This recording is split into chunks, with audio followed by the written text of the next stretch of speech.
সমাজ থেকে বৈষম্য দূর করে নারী নেতৃত্ব প্রতিষ্ঠায় এক ধাপ এগিয়ে দিনাজপুরের নবাবগঞ্জ, যেখানে পিছিয়ে পড়া আদিবাসী, সনাতন ও মুসলিম সম্প্রদায়ের ২৫ জন নারী অংশ নিয়েছেন বিশেষ এক প্রশিক্ষণ কর্মসূচিতে। বেসরকারি উন্নয়ন সংস্থা সিসিডিবির সমান আওয়াজ প্রকল্পের আওতায় ২ দিনব্যাপী এই কর্মশালায় শেখানো হয় নারীবাদ, জেন্ডার সমতা এবং ক্ষমতার সঠিক ব্যবহারের কৌশল। সবসময় বোঝার চেষ্টা করব যে আসলে আমরা কোনো জায়গার প্রতিনিধিত্ব করতে যাচ্ছি, তাহলে প্রতিনিধিত্ব বা নেতৃত্ব দিতে গেলে অনেক কিছু বিষয় মেনটেন করে চলতে হয়। কোথায় কিভাবে কথা বলবো, কোথায় কতটুকু বলা যাবে, এগুলো একটু খেয়াল করে বলতে হবে। পিতৃতান্ত্রিক সমাজ ব্যবস্থার প্রতিবন্ধকতা পেরিয়ে কিভাবে অধিকার আদায় করতে হয় উঠে আসে সেই আলোচনাও।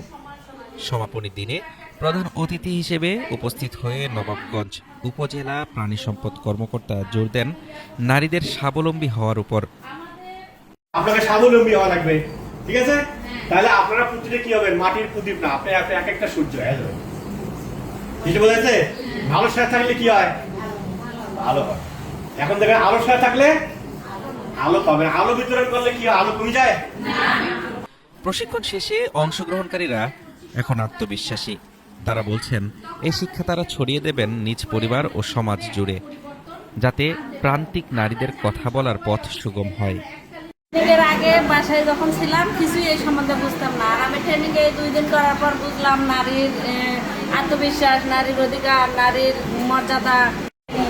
এই নারী নেতৃত্ব উন্নয়ন বিষয়ক প্রশিক্ষণে আসে আমি এটাই পেলাম যে এখানে ধর্ম, বর্ণ মানে কোনো কিছুরই ভেদাভেদ নেই, নারী এসবের কোনো ভেদাভেদ নেই, সব মিলে সব মানে সমান।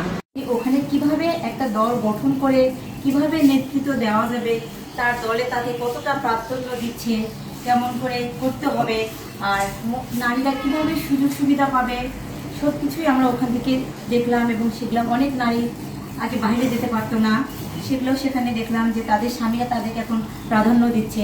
কোরি ইনস্টিটিউট কানাডার সহযোগিতায় আয়োজিত এই উদ্যোগের মাধ্যমে দিনাজপুরের নবাবগঞ্জে নারী নেতৃত্বে নতুন দিগন্ত উন্মোচিত হবে, এমনটাই প্রত্যাশা সংশ্লিষ্টদের। হাফিজুর রহমান তুষার, ঢাকা টুডে।